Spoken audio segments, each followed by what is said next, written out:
It's Wednesday, the 5th of July, 2023. This is, of course, Sora Day for the Omaheke region as Governor Ganate prepares to account for the state of affairs here in his region.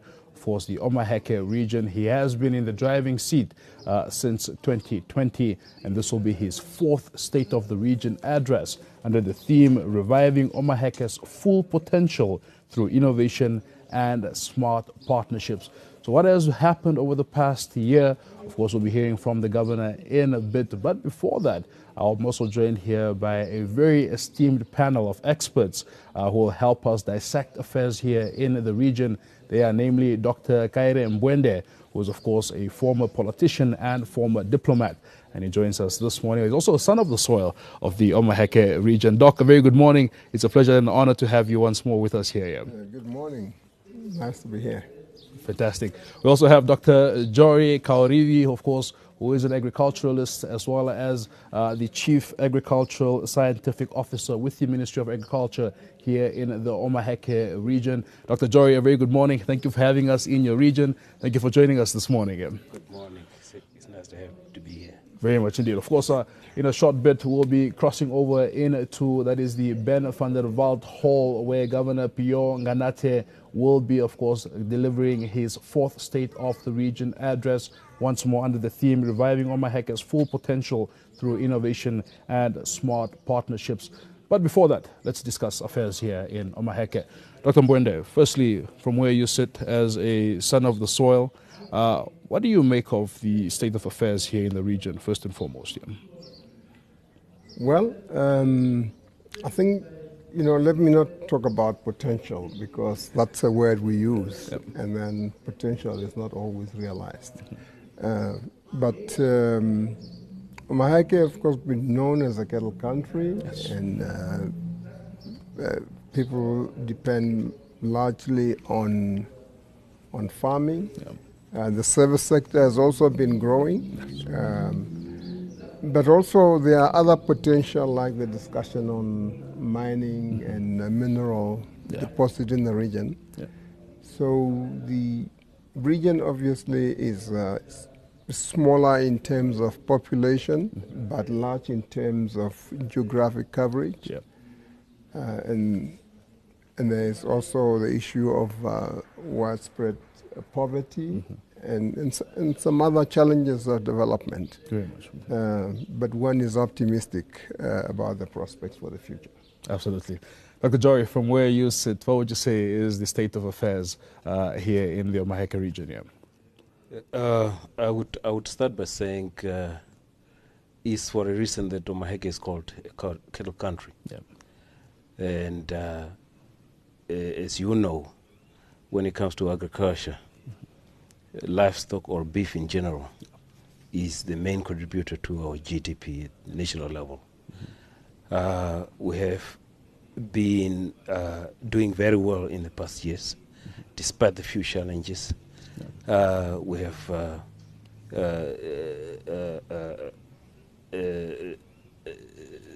small industries developing, yes. in the region, and on the other hand, we also had very low performance in terms of education, in terms of literacy in the country.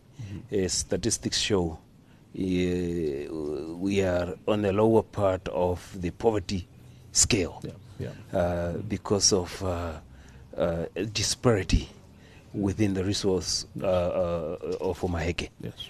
And Omaheke in general is having communal, commercial yes. areas, and commercial are, as the words say, at commercial level, and communal, there are challenges there, open areas, and we need to put Omaheke on the scale that is in par with the country. We need, for example, universities. Absolutely. We need technologies in it. Absolutely. We need mining. I think Dr. Kaire mentioned. We need industries, secondary producers of items that would enjoy the shelf of retail market Absolutely. in the country, and also for export. Yeah. But what would you say, the Omaheke region, as you rightfully put it, so much potential as far as agriculture is concerned. We know that it's not a secret. We export so much meat, to places like Zambia, Botswana, South Africa, for instance, which is one of our biggest exporters as far as cattle is concerned. You have a railway from Windhoek to here. You have direct, tar road leading to here. We are bordered with Botswana, but yet somehow, as you rightfully put it, Omaheke and places like Hobabas, etc., are not living up to their full potential. Where do you think, we fall short as far as really tapping into, especially the agriculture industry? Let me start by probably attacking the policy, in a sense that triggering policies into the grassroots has been the problem, meaning that we are not disseminating. For example, a policy that says growth at home. What does it say at a local level down at the constituency? Yes. A policy that says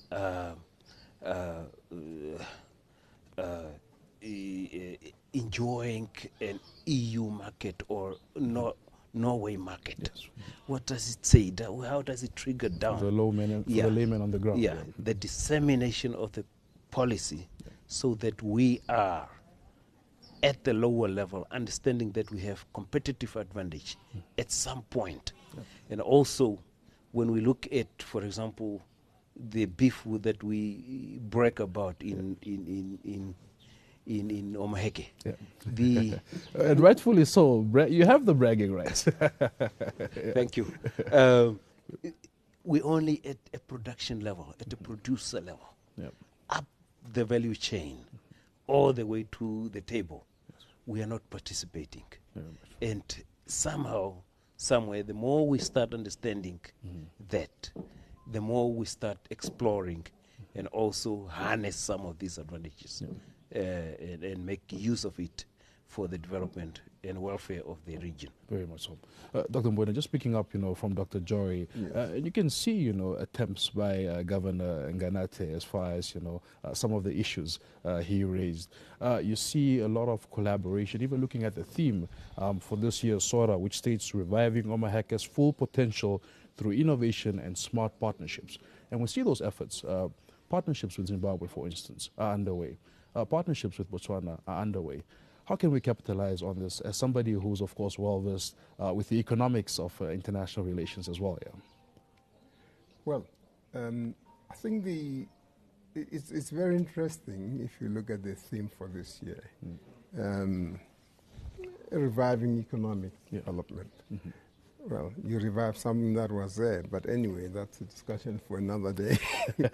But through innovation and the issue, and smart partnerships. Innovation and smart partnerships, I think, is a key, because traditionally we tend to do things in the same old fashion, and it doesn't work. And if you have challenges as we do in Namibia generally. Where we have recurrent droughts, low rainfall, and all that. You have got to be innovative. Absolutely. It can't be business as usual. And therefore, I think that is the important thing. The other issue of partnership is key.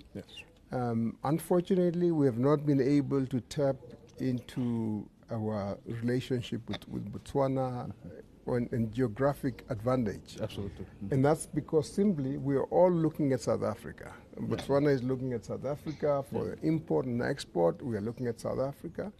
And therefore, we somehow started to deal with each other through South Africa, even though we are closer here. But I think the relationship has changed now, at least the political level. Tourism is flourishing. People are crossing the border from Botswana into Namibia. We have now, it's easy access through the ID that I don't need a passport to go to Botswana. I think it's one of the biggest achievements. One of the biggest achievements. So a lot of things are going to happen. And even if you look at what they call the border areas in many countries, it's different. If you go to West Africa, you see the exchange between neighboring countries. We don't have that kind of exchange. Of course, there are certain disadvantages that we have. The natural, the issue of population, it's one of them. A flourishing informal market is one of them. Because whenever small business people are trying to start small businesses selling whatever, the ShopRites of this world comes and just knock them off. So we need to create avenues. We have to create avenues. Absolutely. But now we are dealing with Zimbabwe, and Zimbabwe used to be, the leading country for many years in the past. There's still a lot of experience. Despite the economic difficulties, there are human resources development. Unmatched. And it's a very resilient country. Absolutely. So in terms of agriculture and industry, they have done very well. And we stand to gain from their experiences, and especially in terms of value addition. And this is what my colleague just said, that we are at really the low level of the value chain. And we have to up that by adding more value to our products. But then to talk about adding value, you must have the products. And that's why the first thing is really production. And if you don't increase your production, you can't talk about value chain. And that is the basic. Before you move on. But then the value to our beef, for example, is added somewhere else and not in the region. But also, not only are we losing in terms of value chain, but if you compare the price of animals to the price of beef, there is no comparison. I can't afford my own cow after I have sold it to somebody else and it's cut into meat. So these are some of the challenges. Very much indeed. Dr. Gaurivi, I think just to further pick up on, these smart partnerships that we're seeing, you've had, to some degree experience as well with, of course, seeing what our counterparts in Zimbabwe are doing. You've, of course, been part of, the diversification of the agriculture industry here in the region, looking at, of course, particularly the dairy value chain development scheme. The pilot was launched a couple of months ago. When we talk about diversifying agriculture in Omaheke, what does that look like, and how are we progressing in that area? Thank you very much. The diversification, we are trying so many things. And fortunately, as much as we are trying, we are also at the same time trying to intensify whatever we are trying. Meaning that diversification and intensification is going hand in hand. For example, we have been cattle producers or livestock producers, and now we are venturing into poultry, dairy. We are also going into horticulture, irrigated agriculture as well. And having that complementing the beef or the livestock that we have, the sustainability of our agricultural system would be upped to a level that probably will be number one in the country. We struggle a little bit with resources such as water in some area, but we are saying, let us be climate fit, let us be resilient. To depend entirely on the rangeland or the outside there has become very difficult. I think Dr. Bwende just mentioned drought that is affecting, and currently right here. We need to win ourselves off from calamities such as drought. The diversification is going toward things that we could handle at a smaller scale, but very intensive, like vegetable production, like poultry, for example, chicken, eggs, etc. Those are things that are within the vicinity of the eyesight, and you are able to visit and see the performance on a daily basis. Absolutely. And we are lucky in Omaheke to have the southern part of Omaheke sitting on a very rich aquifer of very good quality water. Yes. And that part, Aminu's constituency, Kalahari constituency, those are the areas that are very, very high in potential in terms of developing our horticultural system and even irrigated pasture system. Yes. Grass for or lucerne Yeah. for livestock in terms of supporting the dairy that we want. Yep. You cannot have dairy production if you are just dependent on Mother Nature and the field out there. Very much. Yeah. Therefore, somehow the intensification and diversification is running hand in hand. Hand in hand. Dr. Goriwe, just, I'm glad that you mentioned once more, the drought issue. I had the pleasure of driving with my colleagues, from the Hardab region, going through Stamperit, Aranos, stopping by Amunis, coming into Khobabas. Yeah. And I was jokingly telling the guys, hey, look how good the cattle look, and the vegetation still looks fairly green. Yeah. But perhaps you can help us understand just how dire the drought situation is here in the Omaheke region. We know that the Office of the Prime Minister has also, of course, included the region as part of the drought relief beneficiaries. Just talk to us about the drought situation here in Omaheke. In a nutshell, because this is a big topic now. Yeah.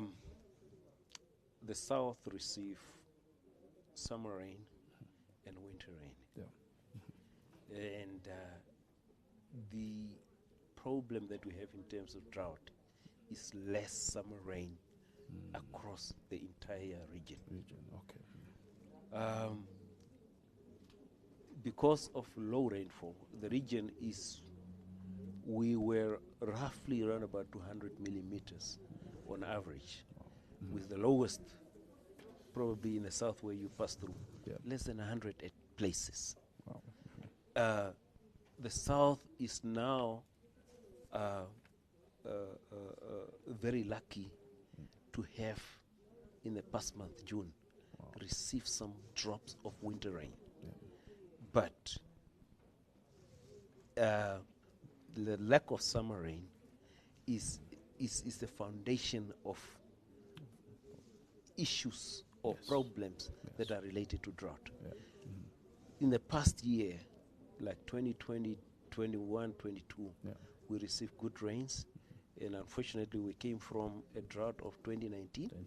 And that recovery gave us a good base that we are surviving right now. Yeah. That's why we are having still good condition in animals and rangeland. That's why the cattle are still fat. Still fat, yeah. And we are foreseeing a bad situation because the rangeland is falling quite fast. Yeah. The moment the rangeland fall fast, the dry season, for example, September to December, would be very, very critical. We might have mortalities in livestock. But the fact that at least some areas receive winter rains, they are able to buffer that condition. But on average, right now, the grazing is not looking good. And the livestock are still okay, but farmers start panicking very early. As you go around the country, you are able to see farmers moving animals already to try and settle somewhere else where the grazing is better. But without a bit of that support that government has provided in terms of drought relief, we would hit the ground very hard. And that's the situation that we cannot desire or wish for. Very much. Thank you very much for that comprehensive overview. Dr. Mwende, let's take a look at the man who's about to take to the podium. Of course, Governor Pio Nganate has been in the driving seat since 2020, taking over the reins from Festus Wetele. Just talk to us about what you make of Pio Nganate. Of course, he was a former personal assistant to the president, well-versed with the way of doing things. What do you make of Piyon Ganate and his leadership as far as the Omaheke region is concerned? No, Piyon Ganate is an educator by training, profession. He's an experienced public servant, and I've had the privilege of working with him over many years in different capacities. I think what his leadership now at the moment, of course inspired by the national framework, and the emphasis on two things, innovation, and that is innovation is very important. Because we cannot just depend on the nature, you know. Development is always about transforming nature. Absolutely. And turning anything into use value. So therefore the drive for innovation is critical. And now also the issue of partnership that is cultivating with Zimbabwe, with Botswana is also important. Very much. I think he's putting Omaheke on the map of Southern Africa. He has been also a driving force behind the partnership between the Netherlands and Omaheke, and Kubabes in particular. So he's done very well. But of course, there are challenges. And the challenges is really issue of capacity, of human resources, because you know you can turn anything into gold. If you have the know-how. Exactly. And I think this is one of the biggest challenge. Very much. Now, on the issue of drought and the challenge there, one of the issues that is affecting this region is the issue of food insecurity. And that emanates from the disparity within the region in terms of access to resources. There are communities, the San people in particular, that do not have access to resources. And therefore, I think one needs to have an extra initiative, not only to distribute free food, which the government has been doing. That doesn't transform the lives of people. It keeps them alive, but it doesn't transform. And we tried number of efforts in the past to see to what extent can you integrate this community into the mainstream of society by doing what everybody else is doing, you know, moving into cattle farming, moving into all these activities because we can't depend on hunting anymore. You know, things have changed. I've seen that they are doing very well in the tourism and cultural tourism, participating in some of those programs. But I think this is the marginalized communities in the region is a big issue. Sustainable solutions. Yes, we have to find sustainable solutions to the situation of the marginalized community. Absolutely. I like to think of Governor Ganate as one of the less dramatic or less, what is the term I'm looking for? But he seems to, lead a very fairly quiet life, both in the political setting and personally. But, one of the issues that perhaps came out over the past year that may be seen as a bit controversial is, of course, the issue of Uranium One, who are planning on doing some uranium mining in the southern parts of the region. And you've just spoken about, the good aquifer water we find in the southern parts of the region. Of course, that also looked like it was going against, what Agriculture Minister Kale Sledvan was saying about, protecting these underground water resources. What do you make of perhaps, this drive for innovation and partnerships, while also, of course, taking care of nature? I think the issue of protecting the aquifer is important. But then the question is, how do you protect it? Sometimes, you protect by utilizing. It's what kind of technology is there anywhere else that can be used to make sure that the water is protected and that also mining does take place because it's a main resource. It's going to mean so much.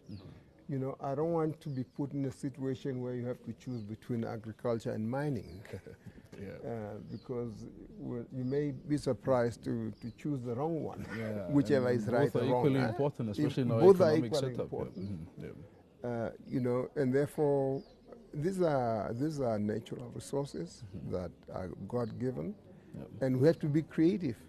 We shouldn't just stand back and say, this is not good. We have to say, okay, are there solutions? Is there any way we can combine the two or not? Exactly. And I think that should be our point of departure. Instead of saying no this is wrong, to this is wrong. And we look at the experience in our own country. There is uranium mining in Erongo. Of course, it's a different environment, but what has been its impact? And from there you can, and then also look at uranium mining elsewhere. And we have seen both the positive and the negatives in different parts of the world.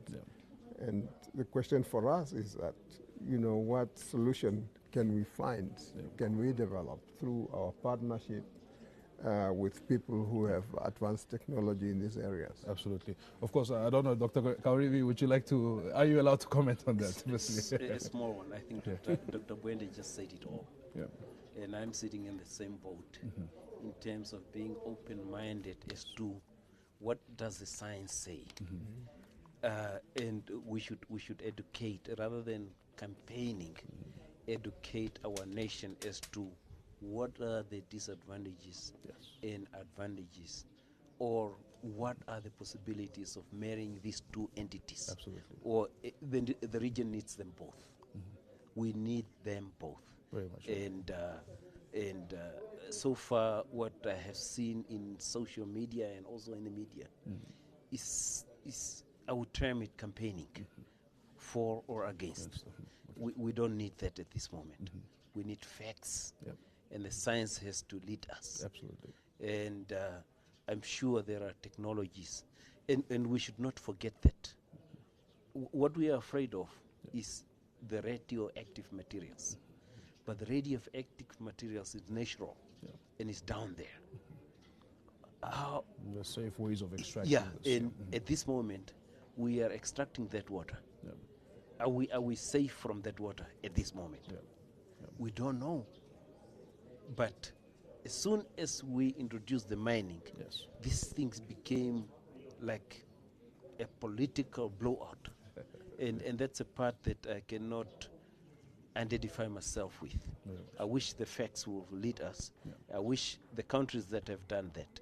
And I understand even those that are for are saying that new technologies that they are implementing are friendly to the water. Can we explore on that as a country? I understand that the governor is getting ready to, of course, address us, but just briefly, 10 seconds from you, Dr. Kaurivi. What would you like to hear from the State of the Region address as far as issues pertaining to the region here? Mainly the issues that are touching the core national pillars, issues that are touching poverty, issues that are touching employment, and also issues that are touching, I think Dr. Bwende just said, food security. Absolutely. Those are the three main pillars that I wish to. Absolutely. Dr. Bwende, from you? Yes, from me, I think it will be more Omaheke's approach to some of these issues. We have had the State of the Nation address. With a particular focus, and the question is, how do we as a region relate to that? Because development takes place in a broad framework, which is national, and we position ourselves as a region within that broad framework. But of course, with our own specificities in terms of natural endowment, and also a comparative advantage in some of the areas. So the drive for innovation, I think it's very important, and I'd like to encourage the governor to continue with that, because that is the only way in which we can overcome some of the development challenges facing us. Absolutely. Thank you so much. Of course, we'll continue our chat after Governor delivers his State of the Region address. Governor Piyonger Nnate is standing by to deliver his fourth State of the Region address under the theme, Reviving Omaheke's Full Potential Through Innovation and Smart Partnerships. We now cross over to, that is the Ben van der Waals School Hall here in Gobabis, where the Governor stands by.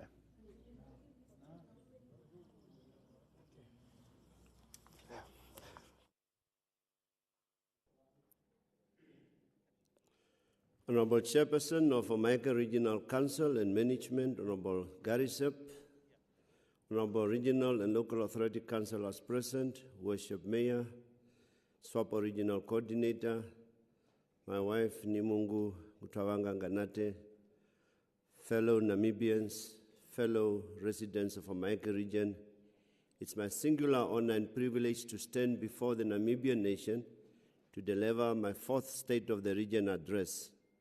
Furthermore, I'm equally privileged and humbled by the honor bestowed upon me by our head of state, Dr. Hage Keinkop. It is said that a great leader is one who knows the way, goes the way, and shows the way, by John Maxwell.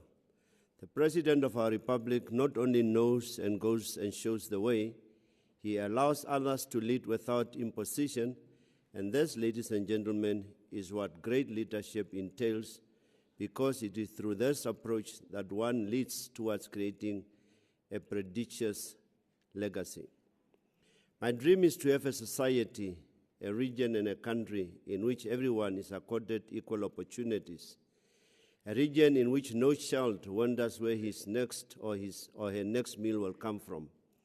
When I close my eyes, I see every child in Omaheke region having strong, white, healthy teeth. I see every child envisage having a glass of milk produced in Omaheke. I envisage every child having a bright smile, a smile of happiness. Fellow Namibians, this is how every child should be, and once we achieve this, then only can we say that their blood waters of our freedom. This is what and must not be my dream alone, but our collective and shared dream. I am convinced that it is doable if we all hold hands and say no to imported powder milk from somewhere far from us. We must remember that our region is endowed with resources to grow, produce, and feed our own people and beyond. We must unite, we must strive for peace and prosperity, and embark on innovation and partnership with our neighbors and the world at large, in order to enable us to move our region towards a united, self-sustained, and wealthy region as per the vision we have crafted for ourselves. To this I say as a region, yes, we can. Fellow Namibians, the year 2022 reminded us that agriculture not only speaks to cattle, but that we should fight, work hard, and smart to ensure food security. Agriculture, health, and education are key areas towards the realization of our desired vision of becoming self-sustained, and innovation is a significant catalyst in transforming Omaheke into an industrial hub. This year's theme is reviving Omaheke's full potential through innovation and smart partnership. Our President, Dr. Hage Keinkop, has declared this year the year of revival. We are thus expected to revive our institutions, our homes, our towns, our villages, our constituencies, the region, and the country at large. Honorable Chairperson, as you may well be aware of the regional governor is bound by the Constitution, Article 110B.456, to deliver a State of the Region address once every year after the President of our country have delivered his honor. The State of the Region address informs on the state of affairs of the region, report on the activities of central government for the previous financial year, implementation status of national developmental programs, and provide the roadmap for the year ahead. I wish to report to you as significant stakeholders as to the work done by government during the period under review. Allow me to commence with the first pillar, which is effective governance. To ensure effective governance, provision of public services remains one of government's key roles. With this in mind, strengthening of service delivery, improved performance, and ensuring efficient and effective governance is and remains a great prerequisite. I am therefore pleased to report that the Oshinene Village Council, as well as Leonardville Village Council, in their effort to promote effective growth and development, is in the process of developing their first ever strategic plan. We now move on to the pillar of economic advancement. Distinguished ladies and gentlemen, as far back as 2010, Omaheke region has identified dairy production and processing as one of the key socio-economic ventures to improve the livelihood and create business opportunities for our residents. And thus, by enhancing our livestock producing through diversification and boosting value addition. We viewed this as a means to return the region to its former glory in terms of its socio-economic status in the country. That vision culminated into several visits to India, parts of Europe, Matabele North in Zimbabwe, and last year, during the period of 17 to 21 October 2022, we undertook another benchmarking mission to Harare Metropolitan Province in Zimbabwe. This mission comprised of dairy, livestock, and crop farmers, officials from various ministries, departments, and agencies from our region. The benchmarking visit was necessitated by our desire to learn from best practices in Zimbabwe dairy sector, especially small-scale dairy farming and collection points, their innovation hubs, and the governance of local authorities in relation to decentralization. As follow-up to our benchmarking visit, the Secretary for Provincial Affairs and Devolution for Harare Metropolitan Province, Mr. Muguti, led a 22-member Zimbabwean delegation to Omaheke region during the period 9 to 17 June 2023. The Zimbabwean delegation comprised of members from the various ministries, departments, agencies, representatives of the dairy farmers, and professors of universities. The teams undertook vigorous excursions and deliberated on various crucial issues during the week-long program. During our official talks and networking session, we considered broad areas of cooperation, and especially in socio-economic development, and discussed methodologies for the implementation of a twinning arrangement that culminated in a memorandum of understanding being signed between the region of Omaheke and Harare province.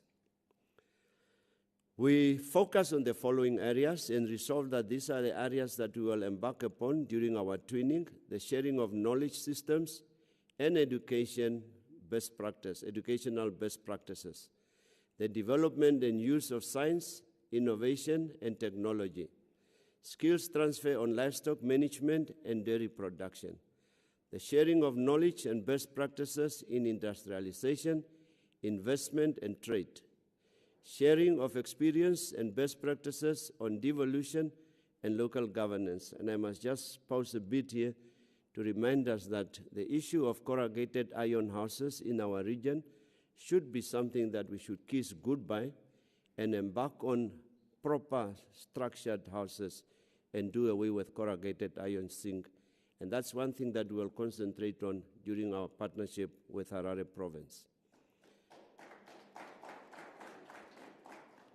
Fellow residents of Omaheke, inasmuch as there are serious risks at the inception of any initiative, there are also great opportunities. It is thus my hope that this agreement serves as a blueprint that directs a robust, revolutionary, and transformative shift that puts innovation and entrepreneurship at its center, as we need to build a coherent ecosystem to support our economies. Therefore, at the center of our region's economic success should be the goal of building a new, fast-growing, more inclusive economy. Honorable Chairperson and honorable members, as I proceed to report on economic advancement with respect to stakeholder intervention, please allow me to commence with the Omaheke Regional Council. The Herbets Plus Sun Help Dairy Program and welding projects were implemented by the Omaheke Regional Council through support from Social Security Commission to produce milk for sale while the welding workshop is producing basic farming equipment such as gates and troughs. The electrification of Shodohungu, including the Habets Plus project, is also completed, with 15 households having been electrified. I now intend to move on to the Directorate of Veterinary Services in the Ministry of Agriculture, Water and Land Reform.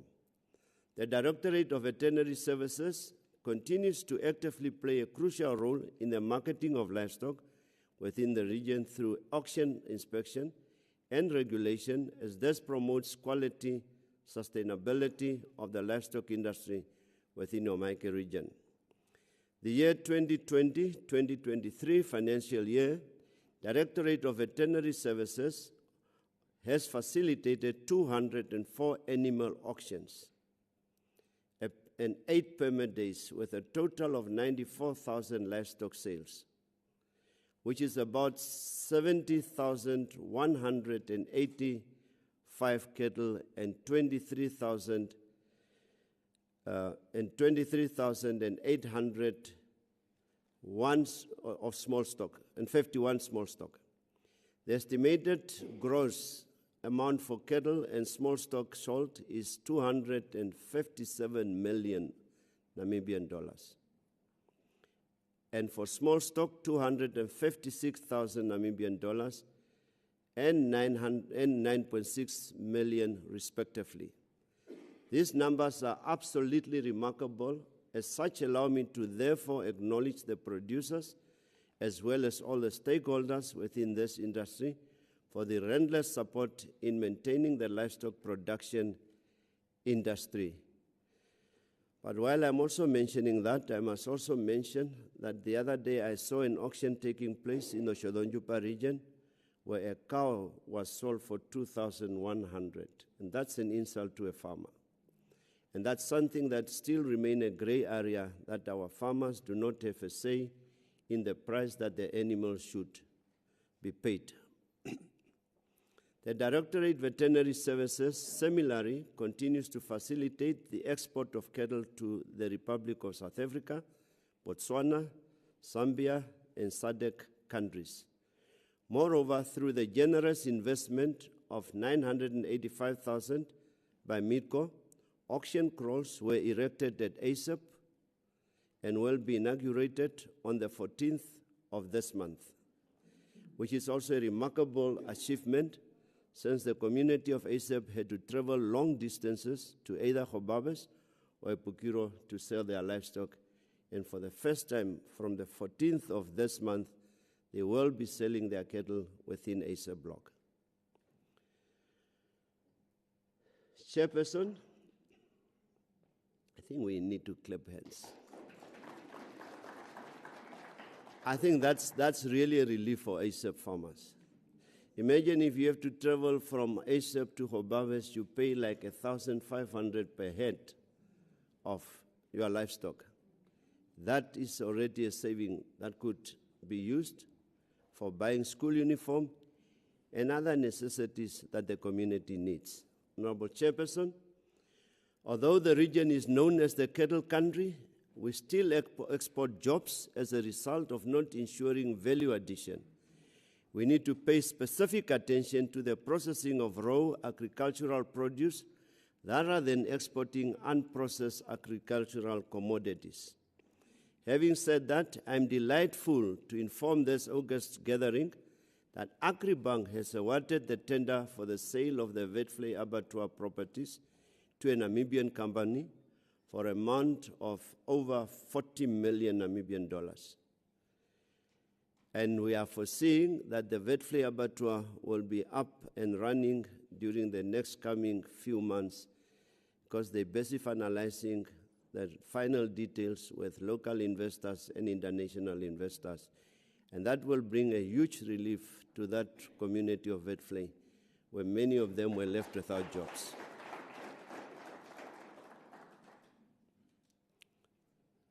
As I said, the company is finalizing their final arrangement.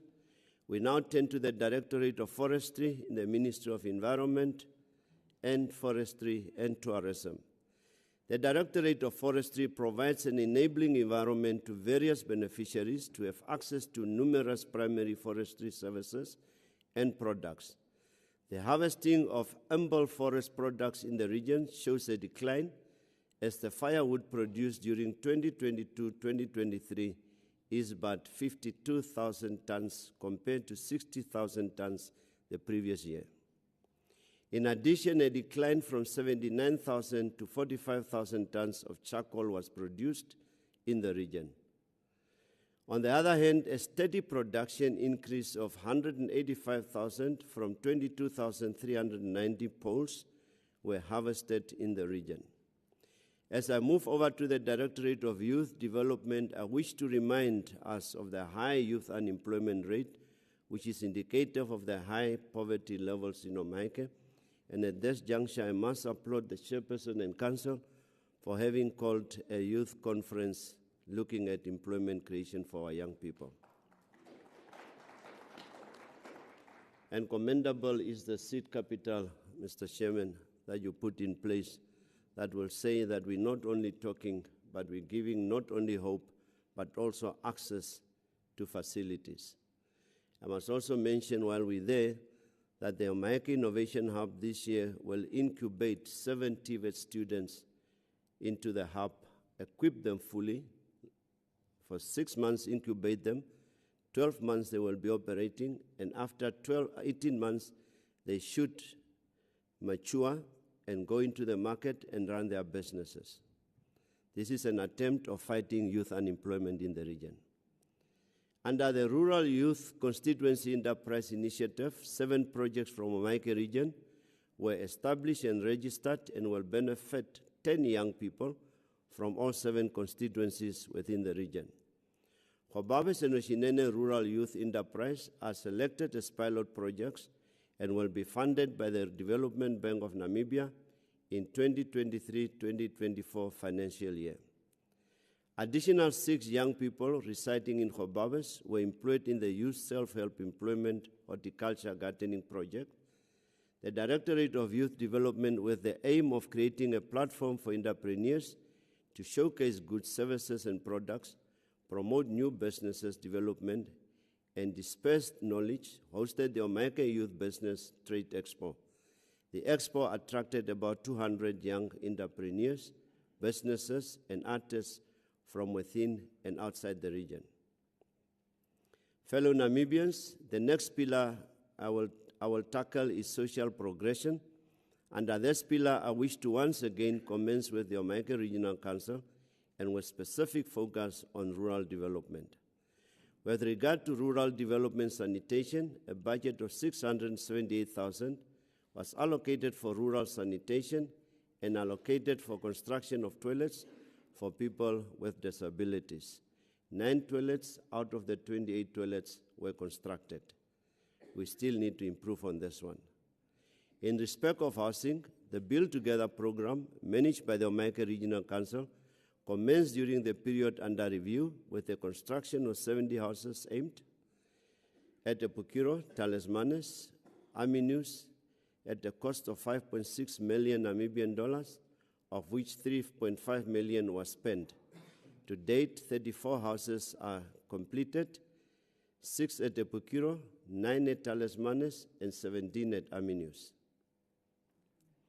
Ladies and gentlemen, for those of you who can remember, during my maiden and second State of the Region address, I expressed concerns that too much land was allocated to developers, yet the people are still without land. I further cautioned that the model of servicing land perpetuated inequality and did not address the core issue of land delivery. The use of contractors to service land continues to create a large vacuum and further discriminates against the masses who cannot afford it. I proceeded to state that the region boasts of young people who have the skills, knowledge, and competencies to service land, and that the local authorities and the regional council must capacitate these young people in these local authority areas to service their own land, as this will drastically reduce the cost of land. It will not only reduce the cost of land, but it will also create necessary jobs to people and also fills them with a sense of pride, because they will know that we have serviced this land ourselves and we have constructed our own houses. I am pleased to inform you that as a step in the right direction and in an effort to operate a cost-effective manner and ensure that the bricks for the Decentralization Build Together program were produced locally. If the Czech dwellers can produce bricks, why can't the rest of us not produce bricks to build our own houses? And we do away with these corrugated iron houses, which is really something that should not be desired by any one of us in this region. Someone was reminding me that corrugated iron sheets are meant to build roofs with, but not a house with. Although this project is long overdue, we are thankful for its commencement during the last financial year, and Council has assured me that the 70 houses will be completed during this financial year still. With respect to the provision of housing, the Gobabis Municipal Council collaborated with the Czech Dwellers Federation and the National Housing Enterprise. Through the Czech Dwellers Federation, 33 houses were completed and handed over to the respective full owners, and they have moved into those houses. 77 houses were also requested and approved. The NHE provided 16 houses in Nossobville and 50 houses in Epako, which were completed. With regard to the Build Together project, 11 houses were completed in total.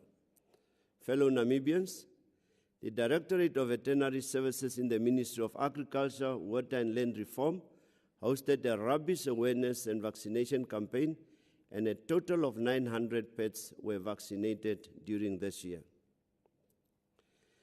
Whilst remaining in the agricultural sector, I proceed to report on the Directorate of Agricultural Production, Extension and Engineering Services in the Ministry of Agriculture, Water and Land Reform. Distinguished invited guests, Omaheke region is one of the regions that is declared drought-stricken during the current financial year.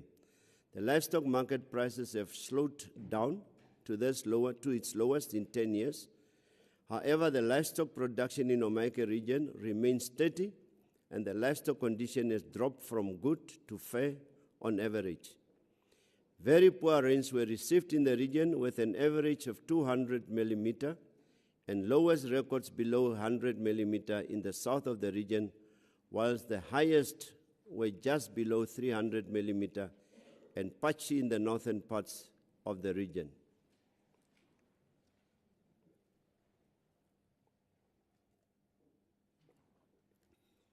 The people who just entered, our guests from Brazil, His Excellency the Ambassador, and some investors, and World Food Program. And Chairman, I hope some investment is coming towards the region. Welcome.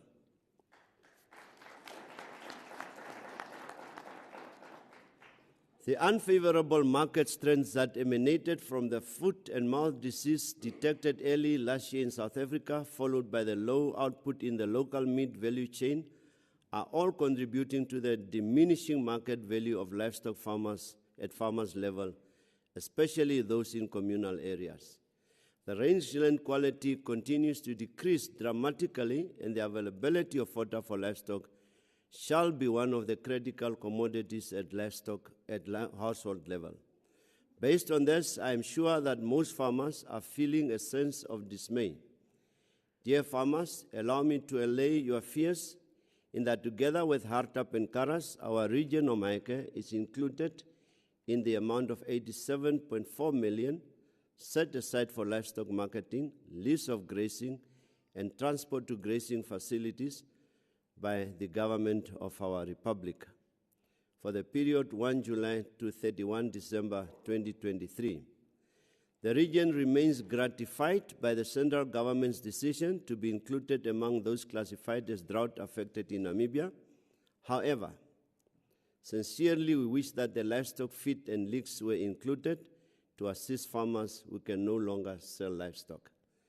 We know that the previous drought have really decreased our livestock numbers, and there are still very poor women and men in the region who cannot, for example, move their cattle to grazing or transport them, and they cannot benefit from that. And we would want to see them being supported with fodder and leaks. In view of the approved drought interventions in the region, the Office of the Prime Minister has already allocated to the region the following: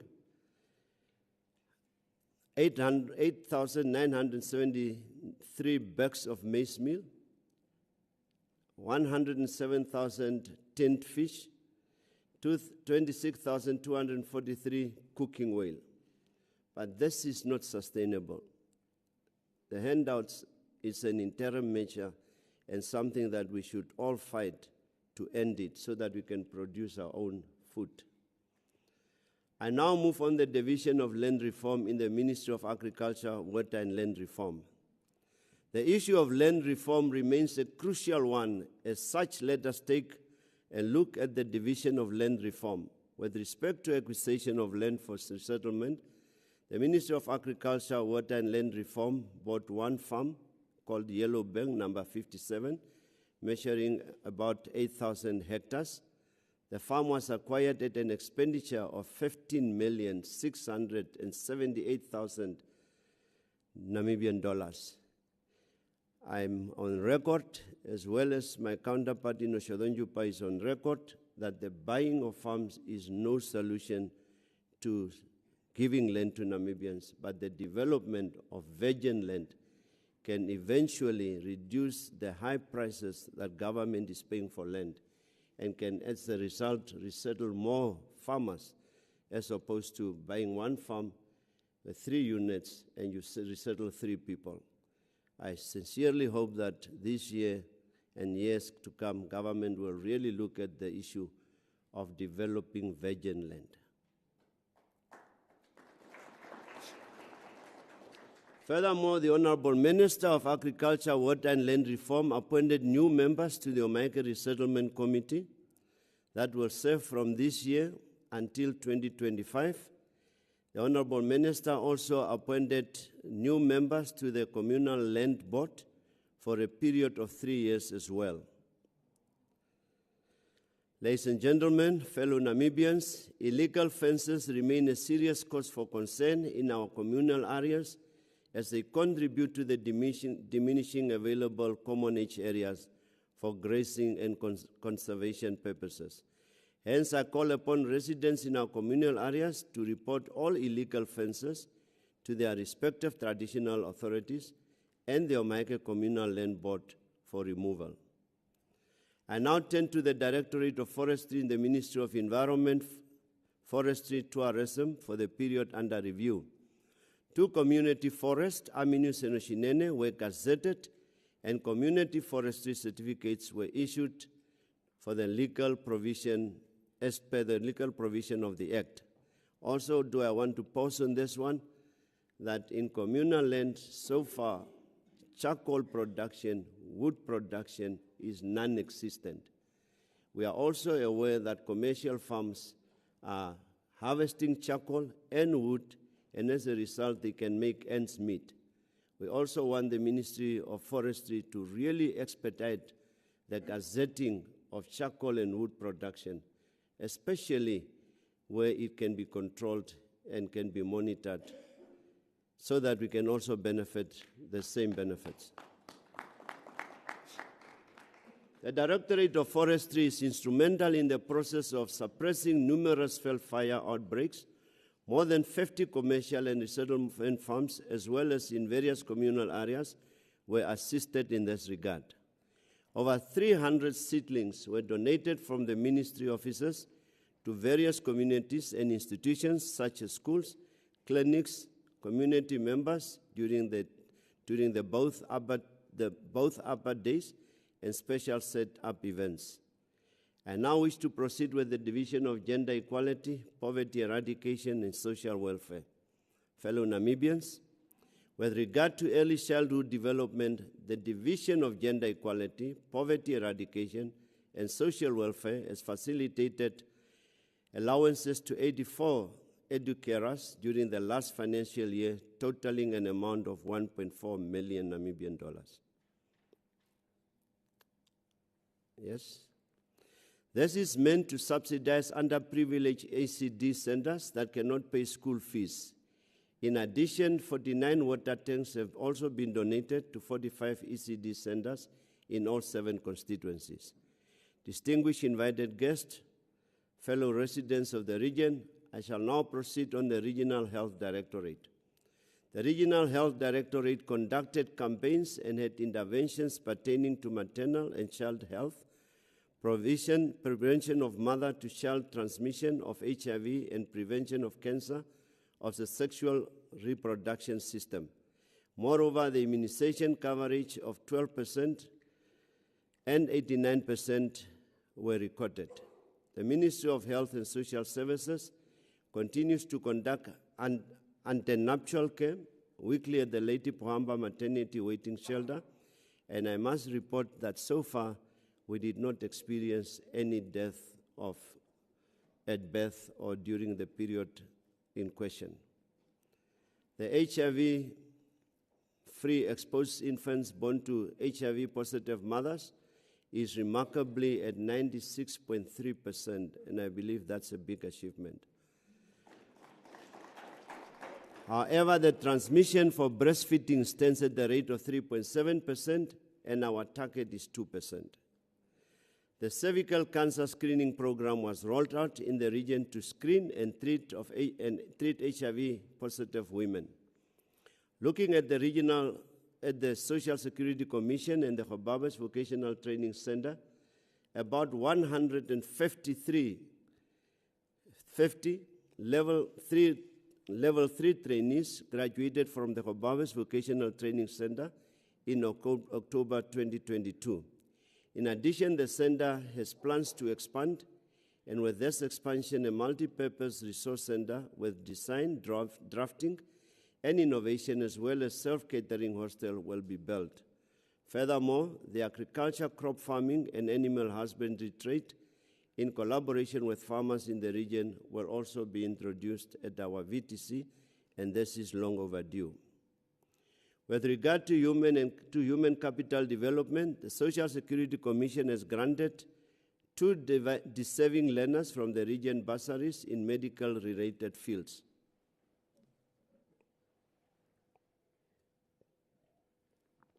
Moving on to infrastructure development, as government's regional implementation arm, the Omaheke Regional Council, in terms of capital projects, had an available budget amounting to 15.8 million, and this was for the implementation of 12 capital projects for the period under review. Amongst the projects are the following: Corridor 13 Settlement Office, which is at 90% completion; the water reticulation for expansion of water supplied avenues, that is totally completed; gravitational sewer reticulation to connect 155 plots north of the highway at Vetflay Village, that is also completed; installations of 4 boreholes and water connections to water towers at Drimiopsis; Summerdown and ASAP 10 resettlement, that is also completed. The contractor is at an advanced stage with the completion of the oxidation pond, gravitational sewer line, and pump station to provide municipal services to 45 plots in ASAP 10 Growth Point. The expansion of electrical grids through the low and medium voltage network under the 50-50 cost-sharing arrangement between Omaheke Regional Council and Senoret was completed at Drimiopsis, Benhe, Talismanes, and Omitara, and 429 houses were electrified. And this exercise was commissioned by His Excellency, the Vice President, Dr. Nangolo Mbumba, on May 15, 2023. I think that needs to be commended. And as I read and I mention a place where you reside and you're happy, you may also clap hands, even if you are alone. I now intend to advance on the rural water supply. The Directorate of Water Supply and Sanitation Coordination has implemented 2 significant programs for rural communities, where 13 boreholes were drilled and materials were procured. The materials were to provide water to communities, including 7 water pumps, 6 diesel-driven engines, 13 water tanks, and 169 galvanized pipes. Out of 13 drill boreholes, 8 were successful at Erindi Roshiarwa, Okaoveni, Enoshombonde Inoshinene, Inepukiro, Oshitundu, Enoshombundiro, Inoshombinde, Okatumba Post, and Okarusukemwe in Aminus, and then Corridor 22. These are all places where you're reciting that were attended to.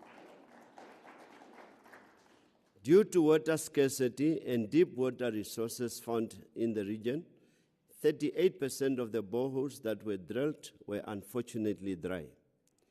Bearing in mind the significance of rural electrification through collaboration between the Ministry of Mines and Energy, Omaheke Regional Council and NamPower, under the Rural Electrification Program, energized 295 households at 4 different constituencies. These constituencies, Honorable Chairperson, are also in our region. I now proceed to report on road infrastructure, and I believe many of us were waiting on this. The road network in Omaheke region comprises of about 5,707.94 kilometers, of which 794 kilometers is bitumen road. 2,828.5 kilometers is gravel road. 2,051.9 kilometers is earth track, and 33.6 kilometers are proclaimed. The status of implementation of road construction projects in Omaheke for the period under review is as follows. The MR91 Hobabes Aminus Aranos Section B is ongoing at 58% work in progress, as construction work are expected to be completed by December this year. By December this year, we need to drive full out up to Aminus on bitumen road, which will also shorten our distance with the south. The DR 3815 and DR 1004 upgrading to low volume seal standards, access road to the Hosea Kutako Shrine from Aminus to Tuases was completed. If you drive from Aminus to Tuases, you drive on bitumen road. The DR 1635 Duplessis, DR 1668 Epukiro section roads detailed design was completed in 2022. MR 119 Talismanes Road, Honorable Kavaka, 147 kilometers, and I believe Dr. Bwende is also happy there. Design is completed as well. Lastly, the construction of access roads to Hukus is ongoing. Soon, we will also be driving on bitumen from Aminus to Hukus. Chief. I'm further pleased to report that the 3-year re-graveling program for period 2021-2022 to 2024-2025 comprises of the following roads. D3806 Oshinene to D3831 with the length of 164 kilometers. MO114 Epukiro Settlement, Okatumba Gate, with the length of 87.8 kilometers. And finally, the MO085 Oshinene to Epukiro Settlement, with the length of 85 kilometers. Moving on to mobile telecommunications. 93.3% of our region's population is covered, and MTC has commissioned a total of 20 sites thus far under the 081 Everyone project for Omaheke region, with the exception of one site which is completed but is awaiting grid power connection to be commissioned. The mobile telecommunications giant has increased the mobile broadband internet access by means of a new LTE developments at various sites within the Omaheke region. Fellow Namibians and fellow residents, I'm further pleased to inform that the Leonardville Village Council has managed to connect most of its households to the gravitational sewer network, and through this, the council is working towards the eradication of the bucket system. The Council has moreover managed to complete the fencing off of all its pump stations as well as its main sewer ponds to the amount of 134,000. And in addition, Council procured VIP toilets to the amount of 435,000 and has further achieved to re-gravel and blade all main roads within the Amaralsdene area to the amount of 631,000 for the period under review. Council has further purchased prepaid water and electricity meters to the amount of 596,000 and has completed the surveying of Extension 2 to the amount of 301,000. That's Leonardville. Well done, Leonardville. Allow me to progress onto the division of gender equality, poverty eradication, and social welfare. The renovation aimed at transforming the garages into sleeping quarters at Farm Kokuros, number 79, Unit B, a farm that was donated by the Ministry of Land Reform for the purpose of providing accommodation, agricultural production skills, and vocational skills development for children living on the streets with the aim of improving their living conditions, hereby making them to be productive citizens, is underway.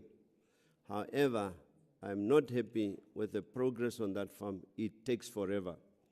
And Honorable Chairperson, maybe we should engage the ministry and take this process on ourselves, because more than 80% of the children that you see on the streets in Windhoek are from this region, and we need to integrate them, rehabilitate them, and make them useful citizens. Some of them have now turned into street adults, and they are using their young children to go and back on the streets, and that is a scenario that we should totally not allow in our region. The development of communal areas is crucial in providing access to farmland for our communal farmers in order to commercialize and improve agricultural productivity, sustain livelihoods, create employment, and significantly contribute to the gross domestic product of the country.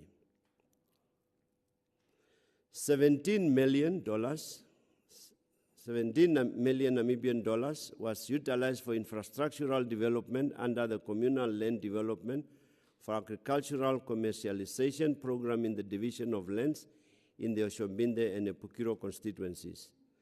I now wish to look into the Regional Health Directorate, which is busy with the installation of a 6-cabinet mortuary at Oshinene Clinic, although I really do not want to talk of mortuaries because we have to save lives. But of course, it's inevitable. Moreover, the Health Directorate completed the following projects during the period under review: the construction of a new steel shading structure for the existing containerized mortuary at Khobabes District Hospital at the cost of 195,000, the installation of medical gas at the Infectious and Respiratory Disease Center and COVID-19 installation ward at the cost of 1.1 million, the construction of patients in shaded waiting areas at Oshinene for an amount of 349,000, another one at Epukiro, 349,000, and at the Paco Clinic also for 349,000.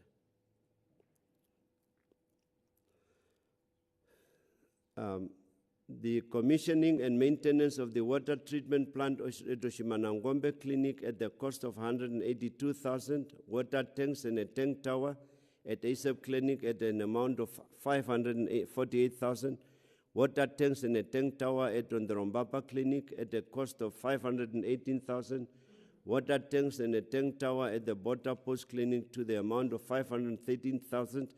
The nearest I can come to all these thousands is by reading them. I haven't seen them in my whole life. The renovation of the Khobabes District Hospital mortuary at the cost of 439,000. Renovation of ASAP Clinic at the cost of 659,000. Renovation of the Leonardville Clinic at the cost of 417,000. And lastly, the renovation of the doctor's flats at the Khobabes District Hospital are completed at 95,000. These are all developments that went into the health sector. Allow me to advance further onto the Directorate of Education. Under the Directorate of Education, 2 capital projects were implemented in 2019 and they were completed in 2022. This comprised the construction of Ernst Meyer Primary School and Epukiro Secondary School, respectively. Ernst Meyer Primary School, 61 million was spent on the construction of new hostels, kitchen, dining halls, service block. The construction work was completed and then handing over took place in May 2022. At the Epukiro Secondary School, an amount of 67 million was spent on the construction of new hostels as well as renovations of the dilapidated existing hostels. The construction work, renovations and repair were completed and the handing over took place in November 2022. These projects were funded through the African Development Bank. Distinguished ladies and gentlemen, I am further pleased to report that the African AU donated an amount of 1.7 million for 4 primary schools to benefit from this project.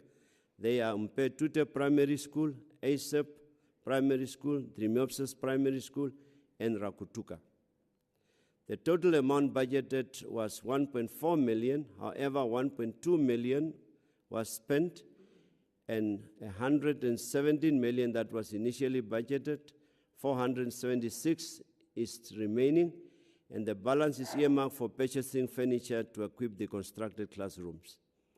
Constructions of pre-primary classrooms at Mpetute Primary School, ASAP Primary School, Rakutuka Primary School are completed with Drimiopsis Primary School at a 90% completion rate. The Directorate has embarked on the renovation, construction, and upgrading of facilities such as the Regional Library, Hobawes Project School, Motsomi Primary School, Dr. Fisher Primary School, Reed College Secondary School, Chief Kutako and Epukiro Secondary School, Post 3, Mohaneti Secondary School, Trogot Kandrodu Primary School, and Usiel Javera Primary School. A lot of money went into the education sector, and that is to improve our education system and outcomes. The total amount spent on the projects at all the 10 institutions is 971,000, and all 10 institutions were completed, successfully so.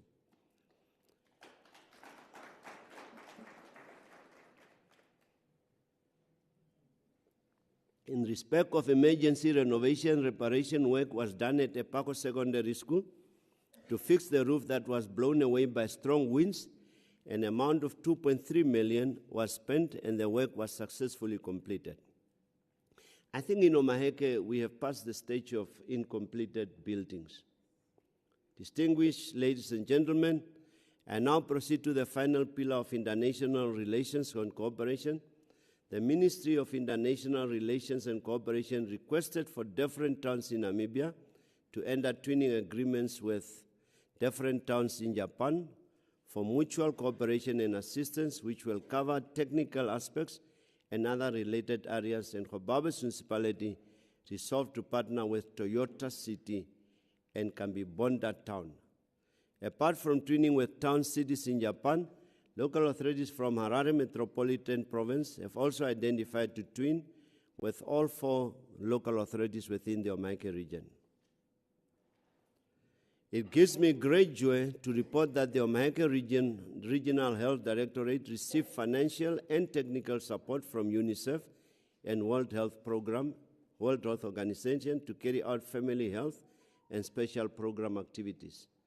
The Directorate further received a donation of an ambulance vehicle from Catherine Bullen Foundation for the Oshimanangombe Clinic. They also received a donation of oxygen generating plant and servicing of 2 official vehicles by the Right Care Organization, a donation of a bulk medical gas storage tank from Cardiff University in collaboration with the University of Namibia, and a donation of a vehicle from Uranium 1 mining for medical outreach services in the region. So our doctors have no excuse not to go out into the region and visit patients. Furthermore, the Namibian Defence Force, NDF, and the Botswana Defence Force recently conducted a joint support program, operation training exercise, known as Exercise Hangane 2 in Omaheke region. Exercise Sangane 2 is an exercise which is of bilateral significance, and through this exercise, Omaheke region has witnessed numerous benefits that positively impacted the region. The exercise is not merely a collaboration of the physical infrastructure and economic benefits, but it also extends to the richness of our respective cultures and diversities.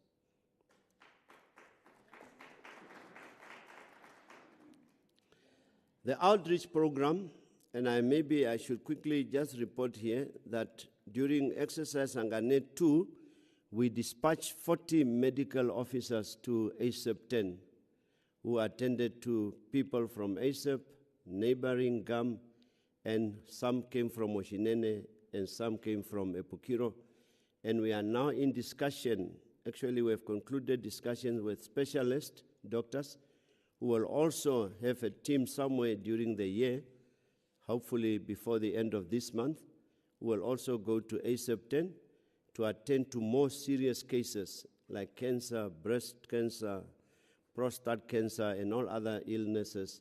And these people will do the work pro bono, specialists that will render their services free of charge to the community of ASAP.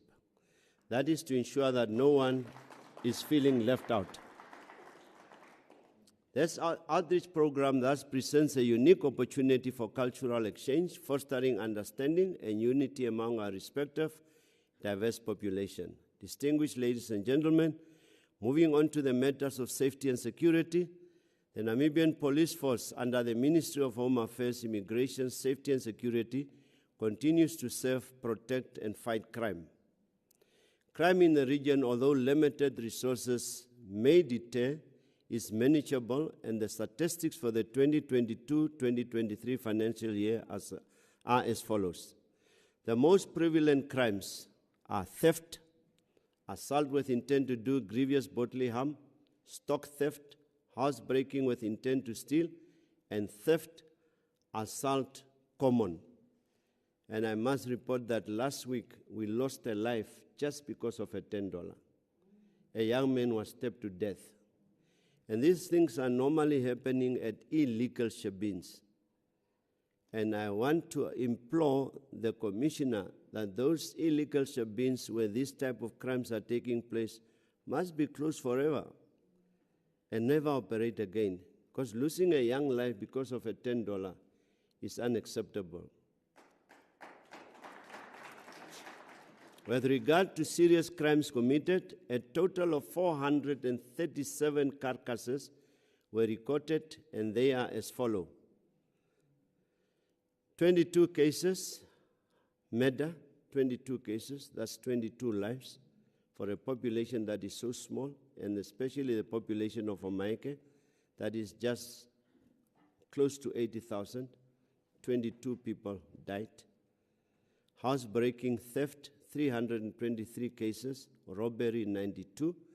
Additionally, with regard to stock theft, 322 cases were reported with 292 arrests, with 437 big stock stolen and 170 were recovered.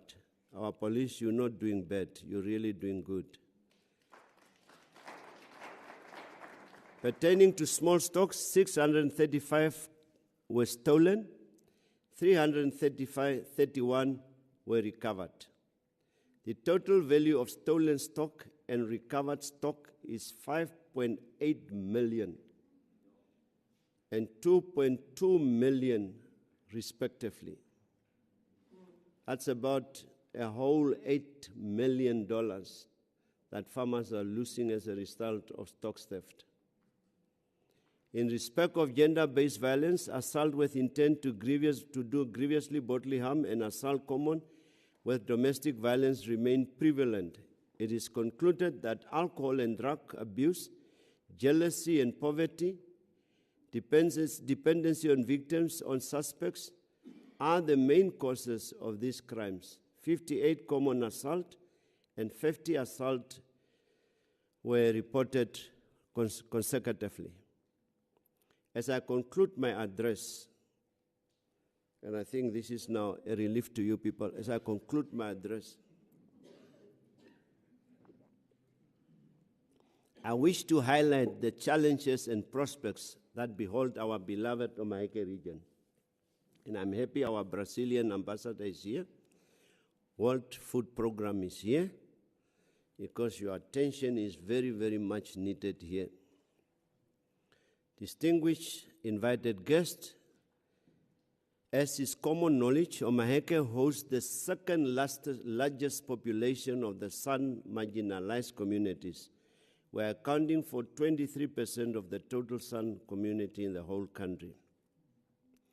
Government efforts to render support through the San Development Program has yielded positive results, and this noble endeavor is worthy of acclaim. There are, however, challenges that have led to catastrophic social issues and occasional fatalities, and one such is the issue of malnutrition. You see why I called you to pay attention, issue of malnutrition. Our region regrettably started to experience a surge in malnutrition cases, and based on the register for inpatient admission, most children came from the informal settlements such as Kanan, Freedom Square, or the Hambo in Oshinene and Drimiopsis. Noting that this culminated situation required a multi-sectoral and sustainable approach, the Office of the Governor established the Regional Malnutrition Task Force and is in the process of establishing a garden at the office premises aimed at assisting the affected communities, which inculcating a sense of responsibility and promoting community involvement and ownership. The office garden will illustrate the commitment I pledge as regional governor, as I want to lead by example, and I also want every government office after that to start with office backyard gardens.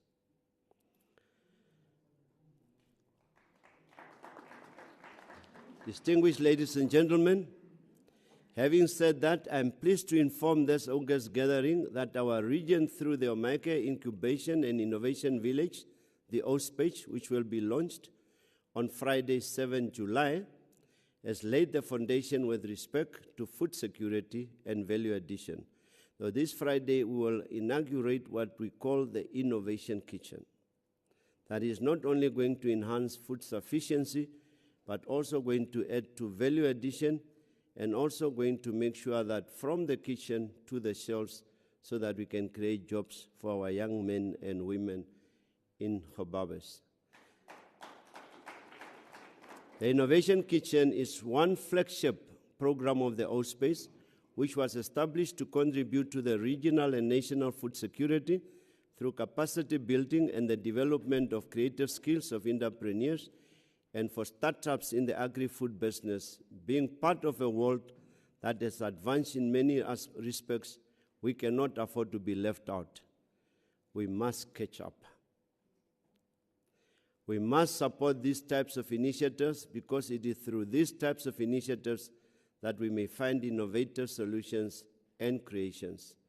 Honorable Chairperson, the rule of thumb up is that as much as there are challenges, various prospects exist, provided we are willing to explore them. The increased global volatility with inflation and tighter monetary policy resulting in reduced investment flows, and the more recent global value chains which have been restructured to mitigate risk of over-concentration in some parts of the world, could serve as a silver lining for some of us in the developing world. Our focus as a region, country, and continent should thus be on building local and regional value chains, as this in itself presents huge opportunities for our region, country, and continent. I wish to further emphasize that we are fortunate to find ourselves on a continent that is home to future global demand. By next year, and our young people must pay attention here, by next year, 1 out of 3 people under the age of 24 will be Africans. By 2050, our population as the continent will double almost to 3 billion people. By the end of this century, it will triple in size to 4.3 billion. However, to realize the benefits of this demographic dividend, my dear brothers and sisters, we need to undergo a paradigm shift. Omaheke region as a region should, as per this year's theme, revive its full potential through innovation and smart partnerships. This can be done through revival of our agricultural sector and the exploration of the mining industry. And I am sure that agriculture and mining can coexist. We can coexist, mining and agriculture. Ladies and gentlemen, although we derive our livelihood predominantly from agriculture in Omaheke region, it is evident that the regional agriculture sector cannot provide work to the majority of job seekers, as the overall unemployment rate of Omaheke is at 34%. Allow me to advance the argument that mining activities cannot coexist with agriculture, provided there are synergies among mineral exploration, mining, agriculture, and aquifer management. This is an area we should consider, an area we should explore as residents of this region. I should also go and record as having said that the environment should be sustained through various systems and technologies to ensure a win-win situation for both the agriculture and mining industries respectively. Honorable Chairperson, fellow residents, I wish to conclude with two African proverbs. The first one is, if you want to go fast, you go alone. If you want to go far, we go together. This speaks to the fact that a group can achieve more or better than what an individual can. We should therefore always remember that our strength lies in the ability to unite for unity bears optimum results. The second proverb is, Omundu gumundu kabandu. In Oshiroro they say, Omundo mundu menarovandu. In kwekwe kovap, kwepkia kwep kwen ngaroma. Loosely translated in English, a person is a person through other people. As such, you are because I am, and I am because you are. These two proverbs should serve as a reminder that as Africans, we have always valued working together in unison for a collective goal.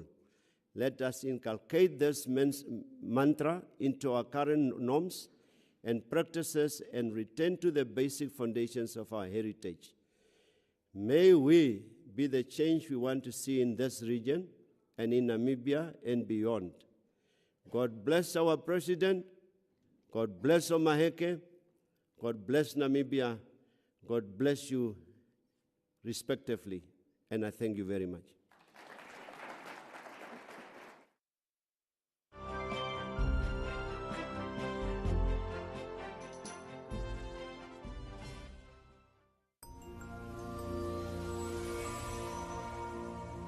In terms of development, infrastructural development is quite interesting.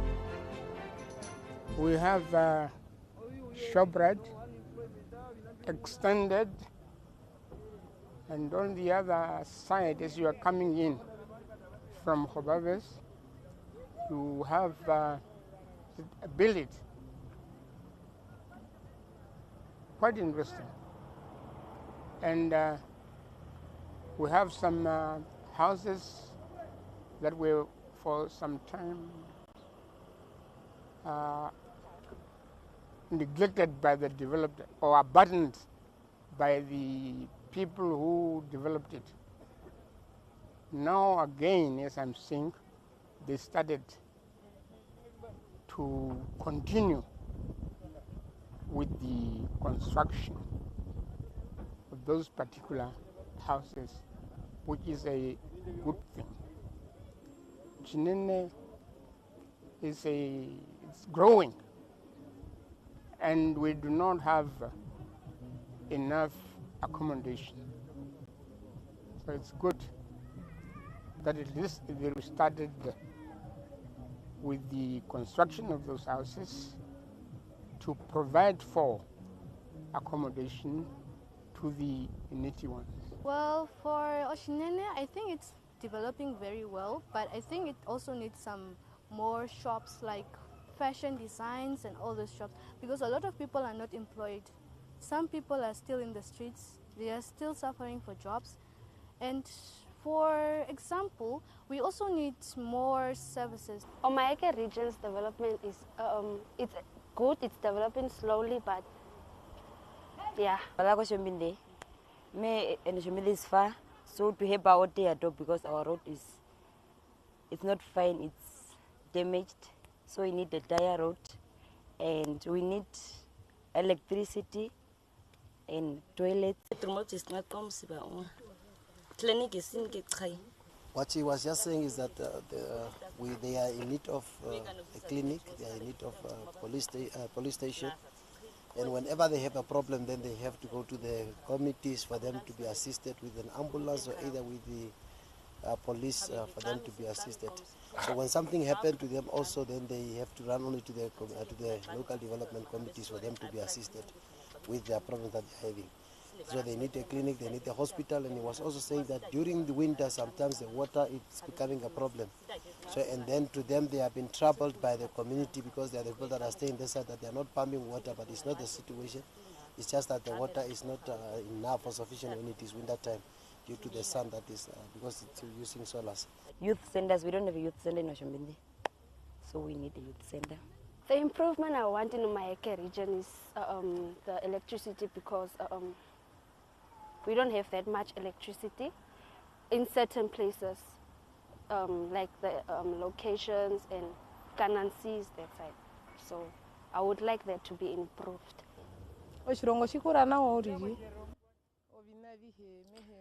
The place is developing nicely and fast. The only challenge we are facing as SMEs is that they want us to move behind ShopRite, and we do not agree because we are doing nice business here where we are, as it is in front and everyone can see and support us. We will be thankful if they can erect stalls for us here where we are to do our business.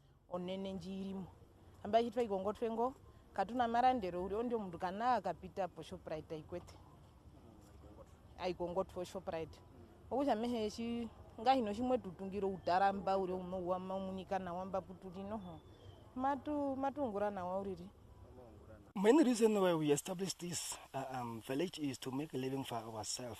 We are educated, we are having grade 12, grade 10s, grade 8s, we can read English, we can understand it, we can speak it, and we even try to apply. In most cases, we are trying to look for government jobs, but we are always unsuccessful. We even tried to apply for the police recruitment, which was out in May month, but none of our tribe was taken. Not even one single son child was taken in the police recruitment. So that's why we've started, and the challenges are very high in Omaheke region. It may be because that we are some, but we always have to stay behind. We don't know, but we are trying, but nothing is coming in our way. Yes, that's the challenges we are having and that we are facing in Omaheke region. We are having problems with the councillors. We are also having problems with the governor. There is no development in our region, and that is caused by the governor and the councillors. We are trying to meet the head of the Namibian police in the region so that he can educate us on the role of the Namibian police. On the resettlement issues, we are trying to meet the minister as well as the resettlement committee. These people are not easy to find, but once you meet them, they keep on promising us. I'm living in Steinhausen constituency, Places Plus.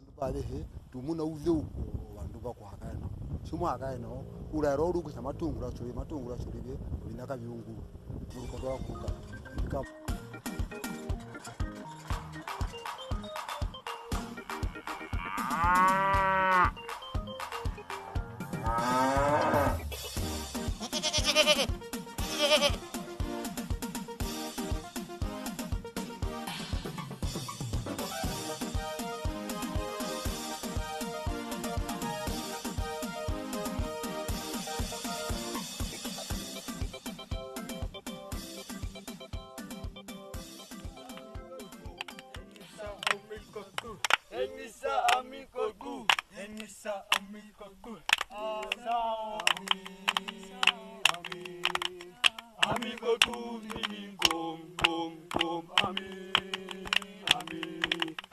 Amigo Kumi, come, Ami.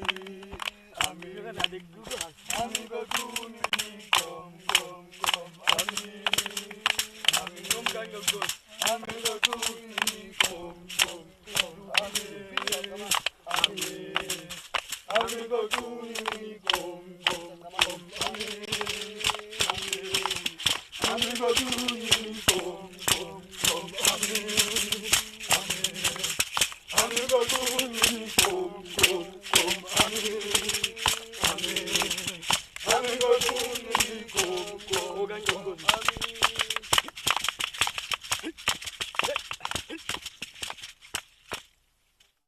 We are indeed in the Omaheke region. Of course, some of the sentiments there, some of the voices echoing from across the region in terms of their expectations for the region. We just heard Governor Ganate, of course, deliver his 2023 State of the Region address under the theme Reviving Omaheke's Full Potential Through Innovation and Smart Partnerships. Did this address speak to this theme? And of course, did it speak to the activities of the past year? Well, I'm still joined by Dr. Kaire Mbwende, a former politician and diplomat, as well as Dr. Jori Kaiviri, of course, who's an agriculturalist, as well as the Chief Agricultural Scientific Officer at the Ministry of Agriculture. Gentlemen, a very good morning to you once more. Good morning. Good morning. Dr. Mbwende, perhaps we can start with you. Yes. What was your overall take on Governor Nganate's account for the past financial year? Well, it was very good statement in terms of reporting on government activities, yep. In terms of vision, dreams. What was remarkable, however, is that it seems to be a state-driven economy. Yeah. There was very little about private sector and private sector development, private sector investment. Yeah.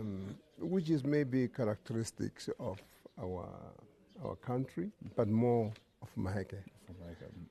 But he also mentioned quite a number of interesting things. For example, on the issue of land and land reform, he mentioned that he was on record that we need to develop virgin land instead of just buying expensive farmland. Yeah. Because for every farm you buy, you could create 50 new farms. What we find is what are commercial farms today was actually virgin land, yes. And we're turning into commercial farms. Just before independence, the administration actually outlined a number of plans for area like Ochombinde, yes. Kamatapati, even Korekas, yeah. Where they were supposed to develop new farms. Obviously, this was a way of keeping blacks out of the commercial yes, farms, yes. But to develop this and turn them into commercial farms.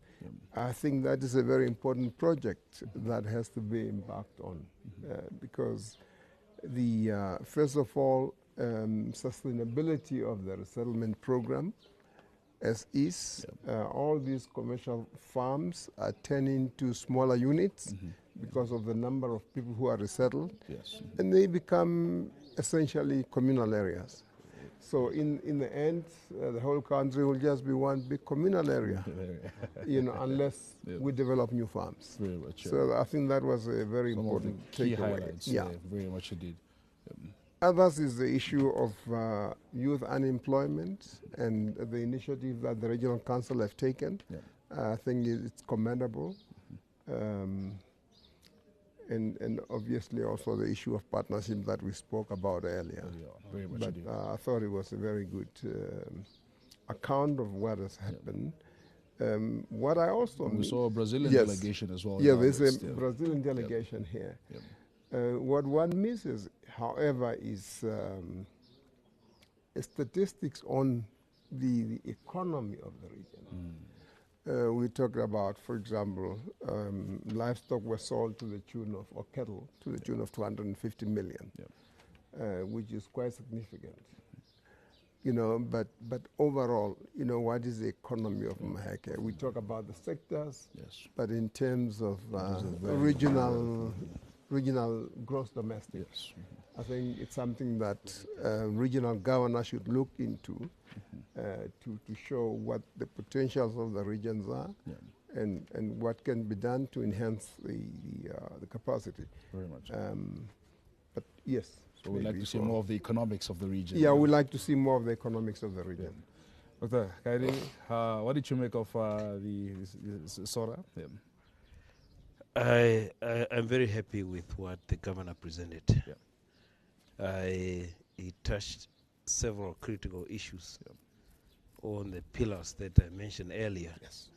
And in addition to developing the virgin lands, as Dr. Kairi just mentioned, also he hit hard on stopping the expansion of we call it Silver Town, the corrugated iron that is like mushrooming in Namibia, unguarded actually.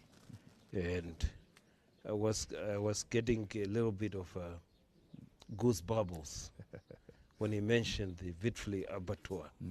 And the 40 million. That is coming up. Yes. And very soon. Yeah. We have been missing that in the agricultural sector. Absolutely. Because it's extending our value chain toward at least the fork. Yeah. Sometimes they call it from field to fork. Yeah, we need to get to the fork. Absolutely. And it's a good development that came on. Yeah. And he was passionate also about the issue of giving handouts to people. The issue, the statement that always say, or the phrase that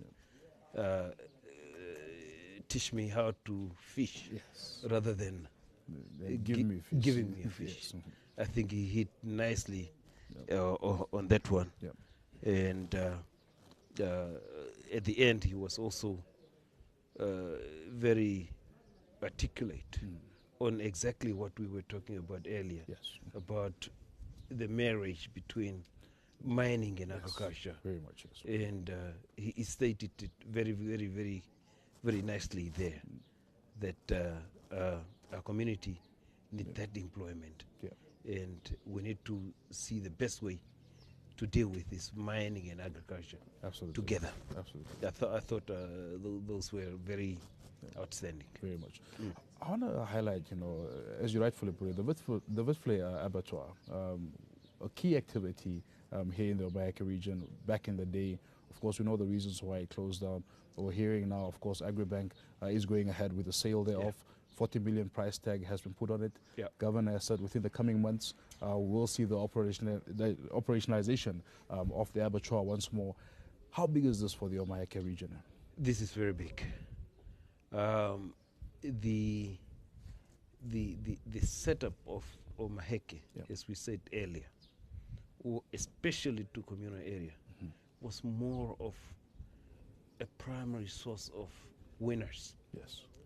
And now, with the abattoir that is very, very close to a consumer level in the value chain, we would be forced to start looking at opportunities to grow these animals to a marketable stage at the quality that is required for export or whatever. By that, we are forced to look at input into the animal, meaning that feeding and also the husbandry, to and also the issue of after you win, you need to provide supplements and also vaccination to bring it to a level that is marketable at abattoir level. Therefore, diminishing or bring down these middlemen. We call it middlemen, but buyers at auctions, buyers at we call them permits sometimes, that a single buyer just come and dictate the price. The price, yes. Now, you would be forced to look at the price Certain and the quality, yes. the grades that they put forward, and bring your animals to that stage Very much. and get a reward for your efforts. Very much. That is speaking directly to either commercial or communal farmers that is outside there, and is also calling for us to start reorganizing ourselves into entities that would supply this abattoir in Omaheke consistently on a regular basis. Very much. We further see, the decentralization, of the agriculture sector through auction crawls, being placed strategically across the region. People from ASAP no longer have to, travel across the region, basically, to get their cattle sold. Dr. Mwende, just what do you make of this, just as an add-on to what Dr. Joy has added here? Yeah, I think the question of taking the services in terms of marketing of animals to the people, it's important. I was in Okunene recently, and you had the same complaint about, the distance we have to travel and the cost to bring the animals to the market. Now, they will make savings by having a market closer to where they live. And don't have to add on to market prices to make up for the costs incurred. So I think that is important. And of course, the challenges have always been a production pattern. See, when I grew up, I don't know where he was, but we used to sell oxen. And then there was a demand for winners. And the whole production system shifted because the price of winners became so good. And of course, because of the demand of feedlots in South Africa. And then everybody just turned the production system in that direction. And it's going to take a while to reverse that. It has become a culture, that I may have to confess that I participate in that culture, which is not, which is not very economical. No, but I can tell you a story. I was the first deputy minister of agriculture after independence, and having come from school and all the theories of industrialization, so we have got to stop the winner. The export of winners to South Africa, so that we can add value to our product. And we announced, the policy initiative. Following day, there was a huge delegation in front of my office protesting that policy. Because they say, how are we going to win? Where are we going to keep the animals? How are we going to pay the school fees and stuff? So it's going to be a challenge to make the transition. But it's one that is necessary. And I think the country is now ready for that because of the development of crop production, which we didn't have. So I think we're in the right direction. The other issue, of course, that was critical is the issue of housing, and especially what they call silver towns. If you look at our population and the whole area there where you have this, these people could just fit into one apartment block, all of them. Terrible. And we go all the way up to the mountains when we could actually be just in one apartment block, And if you look at the social housing in Europe, the Middle East, it's completely different. But of course, we take the rural culture into the urban areas because everybody wants to have a piece of land around, and so forth. But that is unaffordable. We can do that. We can have the luxury to go to the rural areas and do that. But in the urban but when we are in the urban areas, it has to be different because of the space and so. But that is a sore point, and I think one that has to be addressed. Very much. I think the opportunity for addressing these are also multiple, because you go into brick making, and there are so many jobs that will be created just in that process. Of course, most of the people who live there, who reside there, may be unemployed, but it will still stimulate the economy if you have that kind of housing policy. Absolutely. Of course, we've had mass housing, and that's a debate for another day and its implications.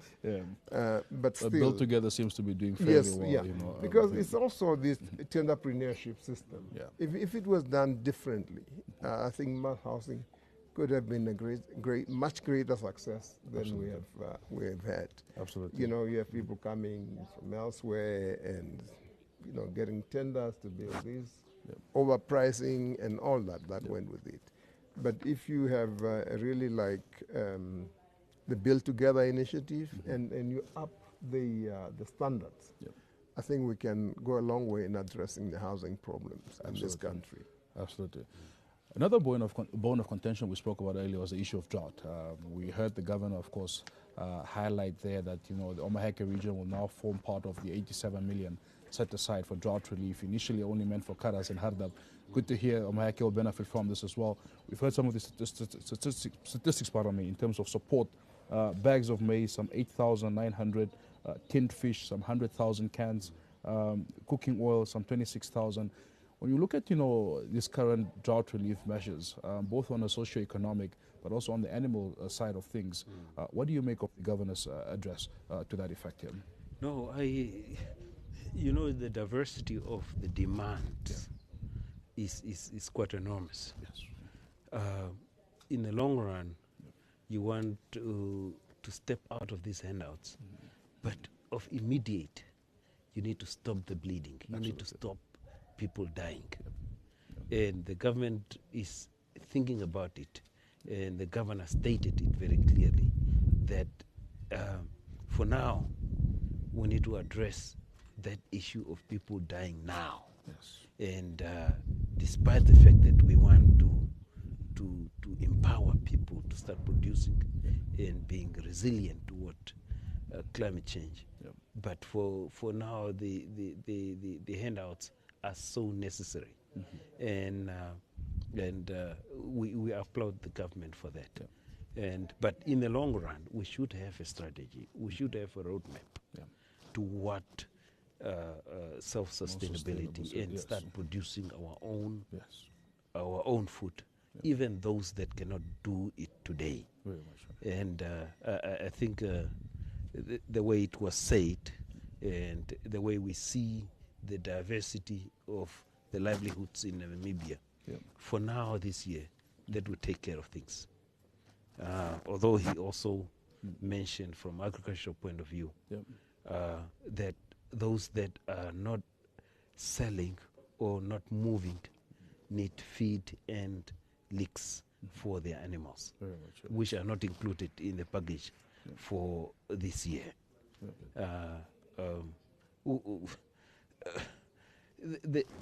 The problem with our nation is that we tend to look at things in buckets or silos, and me as an agriculturalist will probably shut off from health and education, etc. And but a person out there, a parent, a schoolgoer, a youth, what affects that person or those people in that category might be different from where I am. Absolutely. And somehow the speech, as we heard today, is trying to address the overall categories of the diversity, approach. also holistic approach.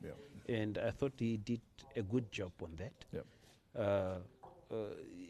The interesting part was when he said he read figures and dollars. You will never get to see this.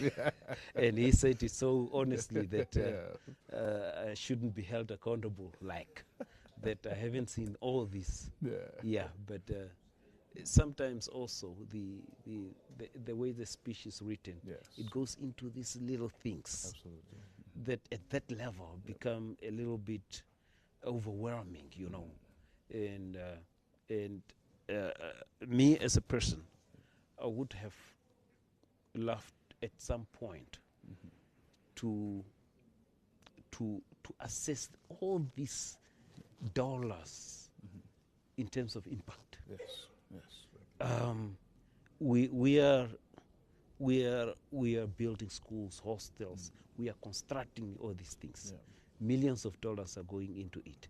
But in terms of a measure of or improvement in education, we are not seeing yet. Where do we see the results? Maybe we need to start looking at those in every sector. Yeah, absolutely. Unfortunately, we are pressed for time, Dr. Yeah, Mbwene. We can talk all day, but just looking yes. at this SORA in its entirety, of course, there are a number of issues. While there are great opportunities, there are a number of challenges as well. I mean, you look at the agriculture industry in its entirety, but you look at stock theft on the other hand. So there's still a number of issues. We spoke about earlier about the San community. Omaheke houses, the second largest San community in the country. We're hearing malnutrition amongst this very community to the point that we've now set up a regional task force for this community. But as a parting message from you, Dr. Mbwene, this morning, just perhaps a message of advice, not only to the people of Omaheke, but to the governor perhaps as well. Yeah. Right. Yeah. I think the issue of, we used to talk about drought resilience, and is about being deliberate. I don't think that we are sufficiently deliberate. You look at countries like Israel, turning the desert green, so that what we are, you cannot transform the economy, the agricultural sector using the old methods.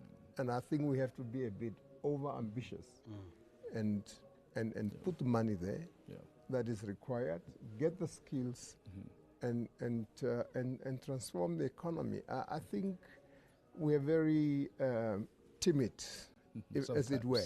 We are timid in our approach. I think we have to be a little bit aggressive and more deliberate. I think that is, whether we are dealing with the housing issues, the policies are fantastic. Absolutely. But implementation thereof, but also setting clear targets by when we want to see what. I think that is also been one of the problems. We have broad policies and good dreams, but turning that into actionable programs, that's where we lack. That is where we lack. So we need to be a little more deliberate. That's what I'm hearing from Dr. Mbwene. Dr. Gaurivi, as we of course part ways here, your concluding remarks this morning, and perhaps a message to the people of Omaheke as well. Yes, I would start by saying drought is just one of the tests that we need to pass, or in terms of our livelihood, in terms of our economic development. We need to look at drought as a challenge, just like any other challenges, and overcome the drought. A region like Omaheke has got enough resources. Dr. Mbwene earlier talked about endowments. I would use the word blind. We are still blind toward our God-given endowments. We are not utilizing our resources effectively. The moment we realize that, the moment we build on what we have and try to utilize it effectively, we will be more effective, and we will be more, in terms of growth, more diverse and more rewarded. Absolutely. Yeah, and in my conclusion, I would rather look at this as a step within a process that we need to appreciate. That governor has delivered. We have learned our lesson from the last week. We need to sit back and probably sector-wise look at our achievement and ask ourselves whether it's enough. Is it enough what we have done in the past year? Could we do better? And I won't repeat what Dr. Mbwene said, but that deliberate government, cohesive and well-designed, machine, structured. Yeah. I would rather appreciate that and end there. Yes, thank you very much. But let me just, before we conclude, it's the role of individuals, you know, and the ambitions. Yeah. Because we talk about government policy, we talk about monitoring and implementation, but where are those pioneering individuals that can take the bull by the horns, that can then be supported? Because we need those. If you look at most innovations and breakthroughs, these were done by individuals, and we should therefore encourage our private sector, our children to study and go the extra mile so that they can be leaders. And that's, I also talk about the absence of the private sector as the leading. In the private sector, it's parasitic, you know, it just wants to feed on government instead of being innovative in its own right, and government to support those innovations by the private sector. Thank you very much, gentlemen, for joining us. Thank you very much for your analysis and take on the affairs of the region. Of course, it's been a very exciting moment, and of course also a very big learning curve for some of us to learn more about the region. And I'm certain that the region is in good hands with your capable people, and of course a well of knowledge in the form of Dr. Kairem Bwende. Thank you for being with us, and all the best for the future. Thank you very much. Thank you very much. There you have it. That was a seasoned and former politician as well as diplomat. That's Dr. Kairem Bwende, as well as Dr. Jori Kaurivi, who is an agriculturalist as well as the Chief Agricultural Scientific Officer at the Ministry of Agriculture, talking to us about affairs here in the region. If you're only tuning us now, only caught the last bits of it, you can catch the repeat of today's State of the Region address at 9 p.m. on NBC2. That's the repeat of the Omaheke Sora tonight at 9 p.m. on NBC2. And join us again on Monday as we'll be in the Irongo region to hear how things are going in Governor Neville Andre Topes region. That is the Irongo region. That's Monday, 9:45. Make a date with us right here on NBC, and we'll see you then. From me, Indishisha Mfungu, and the entire crew here in the Omaheke region, remember, Omundu, Meno, Orovandu. From myself and the team, thank you so much for joining us. Goodbye.